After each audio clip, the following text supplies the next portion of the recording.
સહજાત્મ સ્વરૂપ પરમ ગુરુ પરમ કૃપાદેવ આ ભવે જેતપર મુકામે. સંવંત 1937માં પરમ કૃપાદેવ 13 વર્ષના હતા ત્યારે તેમના મોટા બહેન શિવકુંવરના લગ્ન મોરબી તાબાના જેતપરના ચતુર્ભુજ બેચર સાથે થયા હતા. પૂજ્ય સૌભાગભાઈ અને પરમ કૃપાદેવનો આ ભવે પ્રથમ મેળાપ આ ક્ષેત્રે આ દુકાનમાં સંવંત 1946 પ્રથમ ભાદ્રવદમાં થયો. મોટા બનેવી ચતુર્ભુજ બેચર અને તેમના ભાઈઓ મળી જેતપુર બજારમાં દુકાન ચલાવતા. એક મોટી દુકાન જે આગળ જતાં મિલકતની વહેંચણી થતાં એકમાંથી 3 નાની દુકાનો ઉતારવામાં આવી. આ એ જ જેતપુર બજારમાંની દુકાનો જ્યાં આ ભવે સૌ પ્રથમ સૌભાગભાઈ અને કૃપાદેવનો અપૂર્વ ભેટો થયો. રોચક ઘટના પાછળ ઇતિહાસ જોઈએ. અવધાન પ્રયોગોથી બાળ અને યુવારતની કીર્તિ કાઠિયાવાડ, ગુજરાત અને વર્તમાનપત્રો દ્વારા સમગ્ર હિન્દુસ્તાનમાં પણ પ્રસરી ચૂકી હતી. એક વખત સૌભાગભાઈને કામ પ્રસંગે મોરબી આવવાનું હતું. પરમ કૃપાદેવ પણ મોરબી છે એમ જાણ્યું. સૌભાગભાઈએ પિતા લલ્લુભાઈને પૂછી કૃપાદેવને બીજ જ્ઞાન બતાવવા આવી પહોંચ્યો છે. એ સંવંત 1946ના પ્રથમ ભાદ્રવદની આ વાત છે. સૌભાગભાઈ પરમ કૃપાદેવને મળવા મોરબી આવી પહોંચ્યા. જાણ્યું કે પરમ કૃપાદેવ તો આ મોરબી તાબાના જેતપર ગામે છે. મોટા બનેવીની દુકાને જેતપર તેઓ બેઠેલા હતા. સૌભાગભાઈના આવતા પહેલાં જ નિર્બળ જ્ઞાનથી તેઓએ જાણ્યું કે સૌભાગભાઈ નામના માણસ બીજ જ્ઞાન બતાવવા આવે છે. એક કાગળની કાપલી પર તે જે કહેવા ધારતા હતા તે જ પોતે લખી રાખી ગાદી પાસેના ગલ્લામાં તે લખાણવાળી કાપલી મૂકી દીધી. સૌભાગભાઈ આવ્યા. કૃપાદેવ બોલ્યા, આવો સૌભાગભાઈ. સૌભાગભાઈને નવાઈ લાગી કે કોઈ ઓળખાણ તો છે નહીં અને નામ દઈને બોલાવે છે. તેઓ કંઈ પૂછે તે પહેલાં જ કૃપાદેવ બોલ્યા, આ ગલ્લામાં એક કાપલી મૂકી છે, તે કાઢીને વાંચો. સૌભાગભાઈએ કાપલી કાઢીને વાંચી. જે વાત કરવા અહીં સુધી તેઓ આવેલ હતા તે જ બાબતનું લખાણ જોયું. હજુ વિશેષ પરીક્ષા કરવા મનોમન ધારી પરીક્ષા દાખલ પ્રશ્ન કર્યો કે સાયલામાં મારા ઘરના બારી બારણા કઈ દિશામાં છે? સાચો જવાબ મળ્યો. ઉંમરમાં 44 વર્ષ મોટા એવા સૌભાગભાઈ આ 22 વર્ષના યુવારાજને 3 સાષ્ટાંગ દંડવત નમસ્કાર કરે છે. પરમ કૃપાદેવની ઉંમર 22 વર્ષ અને સૌભાગભાઈની 66 વર્ષ. આવો ઇન્દ્રપતિ ગૌતમ ભગવાન મહાવીર બોલ્યા તે યાદ કરાવે તેવો આ બીજા મહાવીર સામેનો પ્રસંગ.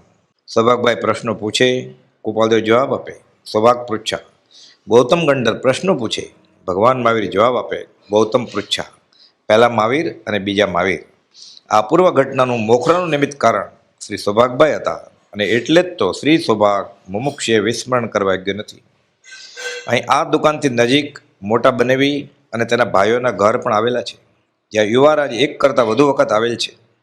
વચનામૃત 27 જેમાં આશુપ્રજ્ઞ રાજચંદ્ર હૃદય ત્યાગી એમ હસ્તાક્ષર કરતાં પોતાની દશા લખી જણાવી.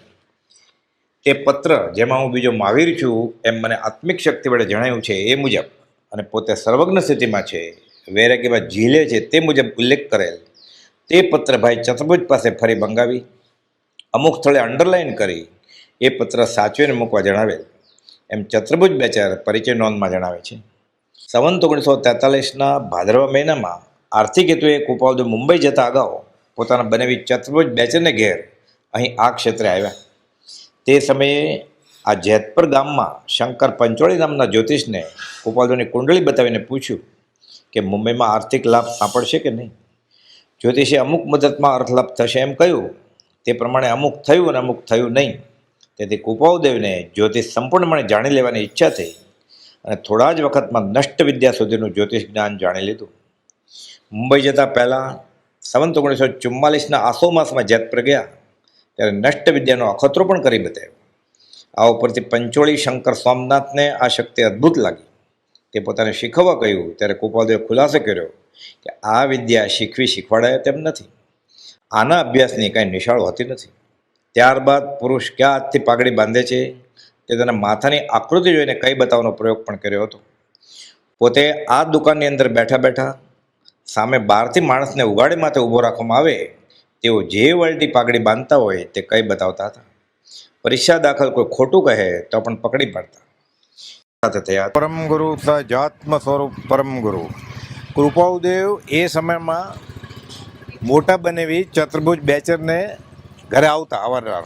મોટી બેનને પરણાવ્યા હતા, પણ એ લોકોનો સંબંધ કૃપાદેવનો એ જે ચતુર્ભુજ બેચે છે ને હનુમાનજીના ભક્ત હતા. એણે વાંચેલું કે હનુમાનજી જેવી ભક્તિ કરીએ તો હનુમાનને મોક્ષ મળે તો મને કેમ ન મળે. એટલે કુપાલદેવને કહ્યું ચતુર્ભુજ બેચેરે કે મને હનુમાનજી ઉપર પદ રચી દો, મારે ભક્તિ કરવી છે. એટલે કુપાલદેવ રચી દીધું તરત જ. એ છે આપણે આગળ આખું પદ અવસરે લેશું. પછી કુપાલદેવ કે જે સર્વથા છૂટી ગયો હોય કર્મથી એની ભક્તિ કરો તો તમે સર્વથા છૂટી જાઓ. એમ કરીને સાથે અરિયંત ભગવાનની સ્તુતિ કરી દીધી. એ વચનામૃતમાં છે અરિયંત હિતકારી છત્ર પ્રબંધ ને એવું બધું. એટલે આ બધી વાત છે. પછી કુપાલદેવ આ 3 દુકાન છે ને, 3 દુકાન ત્યારે સળંગ હતી મોટી. એ જમાનામાં તો જગ્યાનું એટલું બધું ન હોય અને સંયુક્ત કુટુંબ હતું. એટલે કૃપાલદેવ આ 3 ગાળામાંથી કોઈ પણ ગાળામાં એ ગાદી હોય ને ત્યાં બેસતા હોય. એટલે જ્યારે પહેલી વાર સૌભાગભાઈ આવ્યા બોધબીજ લઈને સાયલાથી દેવા માટે, ત્યારે કૃપાલદેવ અહીંયા બેઠા હતા. હવે આ દુકાન છે, આ દુકાન છે ને આ દુકાન છે. એટલે ત્યારે સળંગ હતું. પછી કાળક્રમે કાકા દાદા બધા ભાઈઓ છૂટા થાય એટલે 3 ભાગ કરી નાખ્યા. એમાં એક દુકાન અત્યારે દેરાસરને એક દુકાન ભાડે આપી એટલે એનું ભાડું આવે એટલે મેન્ટેનન્સમાં ચાલે, ફાયદા થાય. પણ ટૂંકમાં આ ગાળામાં કુપાલદેવ બેસતા હતા. અને સૌભાગભાઈ અહીંયાથી આવ્યા હોય એટલે કુપાલદેવ કહ્યું, આવો સૌભાગભાઈ, આવો ઇન્દ્રભૂતિ ગૌતમ, તમે આ ગલ્લો ખોલો, તમને આત્મા છે કે નહીં શંકા છે, ગલ્લો ખોલો. આ છે, હા, હું શું દેવા આવ્યો છું. બોધબીજ દેવા આવેલા ને સંકેત લઈને ગયા એ આ જગ્યા. પછી આ વાત થઈ એટલે તરત જ સૌભાગભાઈ 44 વર્ષ મોટા ને કુપાલદેવ 22 વર્ષના, સૌભાગભાઈ 66 વર્ષના, સાષ્ટાંગ દંડો નમસ્કાર કરે છે. એટલે શાંત થઈ ગયા. કુપાલદેવ શાંત સમાધિસ્થ થઈ ગયા. અને શાસ્ત્રમાં એવી વાત છે કે જ્યારે બોધ ગુરુગમ લઈ આવે કોઈ, એટલે એ અપેક્ષાએ શાસ્ત્રીય દ્રષ્ટિએ સૌભાગભાઈ ગુરુગમ લઈને આવેલા, પણ કુપાલદેવ તો મહાવીર સ્વામી પાસે લઈને જ આવેલા. એટલે ત્યારે આવો જ્યારે પ્રસંગ બને ત્યારે કારણકારીનો સંબંધ હોય અને જ્ઞાની પણ આવા નિમિત્તોને ઉપકારી ગણે છે. એટલે કુપાલદેવ કહે ને, સૌભાગ, તારા સત્સમાગમના અનુગ્રહથી અમને આત્માનું અનુસંધાન થયું. તે અર્થે શ્રી સૌભાગને નમસ્કાર. એટલે સૌભાગભાઈ લાવ્યા એટલે કુપાલદેવને સમાધિમાં ગયા. સૌભાગભાઈ સમાધિમાં ગયા, 3 નમસ્કાર કર્યા. એ સત્સંગના બળને લીધે બંનેના પુણ્ય સાથે જાગૃત થાય અને એના બળમાં જ્ઞાનીને પોતાનો પૂર્વભાવ યાદ આવે અને કુપાલદેવને પોતાને આત્માનો અનુભવ હતો એ બધું યાદ આવ્યું. અને પછી શું થયું એ પેપર ઉપર નથી, પણ શાસ્ત્રમાં આવી વાત છે કે મોટા જ્ઞાનીને નાના જ્ઞાની અથવા મોટા જ્ઞાનીને માર્ગાનુસારી મળે ત્યારે મોટા જ્ઞાનીનો અહોભાવ જે કહેવાનું છે વધારે ખીલે. એટલે સૌભાગભાઈના નિમિત્તથી કુપાલદેવને આત્માનું અનુસંધાન વધ્યું. એટલે ઠેક સુધી કુપાલદેવે સૌભાગને નમસ્કાર કર્યા છે. આપણને એમ થાય ને કે સૌભાગભાઈ પાસે ઘણા બધા હજી એમ માને છે અને બફમમાં જાય, ભ્રાંતિમાં જાય છે. વચનામૃતમાં ખુલાસા છે જ બધા કે સૌભાગભાઈએ કુપાલદેવને જ્ઞાન આપ્યું. આ ખોટી વાત છે. પણ સૌભાગભાઈ જ્ઞાન આપવા ગયેલા, પણ પછી ખબર પડી કે હું આપવા આવ્યો છે બધું તો આની આગળ છે, ઉપરાંત બીજું કે મને આપવા જેવું છે આની આગળ. અને પછી બોધબીજ આપવા આવેલા, એને બદલે સંકેત લઈને ગયા, વ્યવહાર સંકેત લઈને ગયા. અને પણ આવું નિમિત્ત બને જ્યારે જ્ઞાનીને, કેમ ઇન્દ્રભૂતિ ગૌતમ ઝઘડો કરવા આવેલા, પણ મહાવીર સ્વામીને તો આનંદ જ આવ્યો કે મને કોઈ ચેલો મળતો નથી, પાર્શ્વનાથ પરંપરાથી ચાલે છે એમાંથી, અને અત્યારે છે બધા એમાંથી, તો આ યજ્ઞ કરતો બ્રાહ્મણ મારો ચેલો થશે. અને કર્યો. અને પટશીશ અને ભગવાન મહાવીરનો માર્ગ ફેલાવવામાં ગૌતમ ગંધર જ ભગવાન કે પેન લઈને લખે નહીં ક્યારે, એ બોલે ઉદય પ્રયોગે, એ ઝીલી લે ગણધર બધું. ગૌતમ ગંધર ઝીલી લીધું, સૌભાગભાઈ બધું ઝીલી લીધું. આ પહેલા મહાવીર બોલ્યા, આ બીજા મહાવીર બોલ્યા, એ ગૌતમ પૃચ્છા, સૌભાગ પૃચ્છા. એટલે કુપાલદેવને અનુસંધાન થયું. એટલે છેક સુધી કુપાલદેવે એને નમસ્કાર તો કહેવાય, છોરું રાયચંદના દંડવત નમસ્કાર, કે તમારો ઉપકાર. જો પરમાત્માએ આ કાળમાં કોઈના ઉપર પ્રસન્ન થવું હોય તો તમે પહેલા નંબરના શિષ્યો છો. સૌભાગભાઈને કેમ, પોતે જ પરમાત્મા છે, પોતે પ્રસન્ન થયા એના ઉપર. કે જે માવિતર જેવો અમે રવજી બાજુના કુટુંબ માટે જે પૈસા મોકલે તમને મોકલે, પણ તમારે કલ્યાણ જોઈએ છે તમને નહીં મોકલે પૈસો, તમને આત્મા આપશું, રવજી બાપાને મની ઓર્ડર આપશું. પત્ર લખેલા છે બધા. એટલે ઘણાને આમાં બફમ થાય છે કે આ કોણ કોને જ્ઞાન આપ્યું. એટલે આપવા ગયેલા બોધબીજ, કુપાલદેવ કે છે જે લખીને મૂક્યું કુપાલદેવ ગલ્લામાં કે ખોલો, તો કાં તો હું દેવા આવ્યો એ જ છે. અને પછી જે થયું એનો કુપાલદેવ ઉલ્લેખ નથી કર્યો, પણ સમાધિત થઈ ગયા. એટલે શાસ્ત્રમાં એવું વર્ણન છે બધા જૂના પુરાણ શાસ્ત્રોમાં કે આવું થાય ત્યારે એ ગુરુ ગમ કહેવાય. એટલે જ્યારે ગુરુ કહે ને હું શરીર નથી, હું આત્મા છું, તમને ખબર, મને ખબર, બધાને ખબર, પણ કોઈને અનુભવ નથી. પણ અત્યારે આત્મજ્ઞાની જેને આત્માનો અનુભવ થયો એ પાછળ ફરીવાર મને કે તું શરીરની આત્મા છું, ત્યારે મને આત્માનો અનુભવ થાય.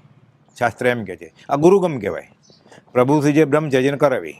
ખુલ્લું કહેલું પછી કે આવું જે અમે આપ્યું છે અને આ ગોવર્ધન કામ કરી જશે કે અમે આવું કોઈને આપ્યું નથી મંત્ર, આજ્ઞા નથી આપી આવી, એટલે આ ગુરુગમ કહેવાય. એટલે ત્યારે કૃપાળુદેવને સૌભાગ્યના નિમિત્તથી પૂર્વભાવનું સ્મરણ થયું, પૂર્વ સાધના યાદ આવી, સમાધિમાં વયા ગયા. એટલે કેટલા ભાવ દેખાણા હશે, શું થયું હશે એનો ઉલ્લેખ કૃપાળુદેવ પછી કર્યો નથી, પણ નમસ્કાર કર્યો. સૌભાગ્યભાઈ સમજી ગયા. ત્યારથી છેક સુધી એકંદરે 568 દિવસનો રૂબરૂમાં સમાગમ ચાલ્યો. અને સંવંત 1946 ભાદરવા મહિનાથી લઈ અને સંવંત 53 જેઠ વદ દશમ સુધી સમજો કે સજ્જનનો એક ક્ષણનો સમાગમ ભવસાગર તરાવી નાખે. તો આ તો આપણે બેઠા અહીંયા, પછી આખી જિંદગી સાથે જ રહ્યા. એટલે સુહૃદ, બે શરીર ને એક આત્મા, એમ આત્મરૂપ સૌભાગ, પરમ સ્નેહી સૌભાગ. એ અવસરે વાત કરું છું પછી. એટલે અહીંયા બનેલું, એટલે આ જગ્યાએ નમસ્કાર કરીને હવે એ ઘરે જાય આપણે. પરમ કૃપાળુ સહજાત્મ સ્વરૂપ પરમ ગુરુ શ્રી સૌભાગ મુમુક્ષે વિસ્મરણ કરવા યોગ્ય નથી. વચનામૃત 782. આર્ય સૌભાગની અંતરંગ દશા અને દેહમુક્ત સમયની દશા એ મુનિઓ તમારે વારંવાર અનુપ્રેક્ષા કરવા યોગ્ય છે. વચનામૃત 786. ચોથારાના મુનિ આ સંબોધનથી નવાજાયેલા એવા પૂજ્ય પ્રભુશ્રી જેવા મુનિવરને શ્રી સૌભાગભાઈ જેવું સમાધિમરણ સાધવાનો બોધ એ સૌભાગભાઈની પરમાર્થ પાત્રતા કેટલી સર્વોત્કૃષ્ટ સ્તરે પહોંચી હશે તે સૂચવે છે. સંબોધનમાં સૌભાગભાઈને કૃપાળુદેવ 17 વખત પરમ સ્નેહી અને 9 વખત આત્મ સ્વરૂપે હૃદયરૂપ લખે છે. 16 વખત લિખિતનમાં આજ્ઞાકિત લખ્યું અને પત્રને અંતે સહજાત્મ સ્વરૂપ અને શુદ્ધ સહજાત્મ સ્વરૂપ લખનાર આ પૂર્ણ પુરુષ એક પત્રમાં લિખિતનમાં દાસોનું દાસ લખી પ્રણામ કરે છે. એવા શ્રી સૌભાગ મુમુક્ષુએ વિસ્મરણ કરવા યોગ્ય નથી એમ પરમ પૂર્વની આજ્ઞા છે.